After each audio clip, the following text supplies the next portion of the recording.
പുറത്തിടാൻ വാങ്ങിച്ച ഡ്രസ്സാണ്. പക്ഷെ എല്ലാവരുടെ അടുത്ത് വീട്ടിലുള്ള ഡ്രസ്സാണ്.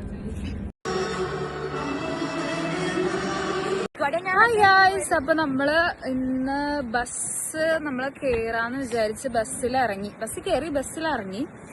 വലിയ അറിയാവുന്ന ആൾക്കാരുടെ കൂടെ പോയി ഞാനും ഇങ്ങനെ നിൽക്കുക. ഞാനൊന്നും ചെയ്തില്ല. പക്ഷെ അവിടെ അടച്ചിട്ടേക്കാറാണ്. അതിന് നമുക്കൊന്നും ചെയ്യാൻ പറ്റില്ല. സാധാരണ നമ്മൾ അങ്ങനെ പോവാറ്. എന്നിട്ട് നമ്മള് റിസർച്ച് ബസ്സിൽ കയറി നമ്മള് വീട്ടിലേക്ക് പോന്നു. ബൈ. നമ്മള് പള്ളിയില് അടിപൊളിയായിരുന്നു. പക്ഷെ ഇടയ്ക്കിടയ്ക്ക് വെയിലടിക്കണ്ടായിരുന്നു അല്ലെ? പ്രാർത്ഥിക്കാൻ പറ്റിയില്ല. അതുകൊണ്ട് കുഴപ്പമുണ്ടായില്ല. ബൈ. നിങ്ങൾക്കറിയാം ഞങ്ങളുടെ വീടിന്റെ താക്കോല് എവിടെ വെച്ചു? ഒളിപ്പിച്ച് വെച്ചു.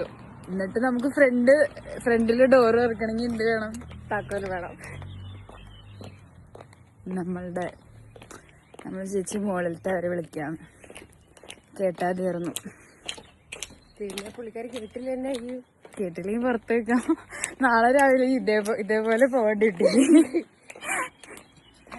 നമുക്ക് എന്നിട്ട് താക്കോലൊക്കെ കിട്ടിയായിരുന്നു. എന്നിട്ട് വൈകിട്ട് വന്നിട്ട് പിന്നെ ഒരു പാട്ടൊക്കെ പാടിയായിരുന്നു. പിന്നെ കേട്ടോ. ബൈ.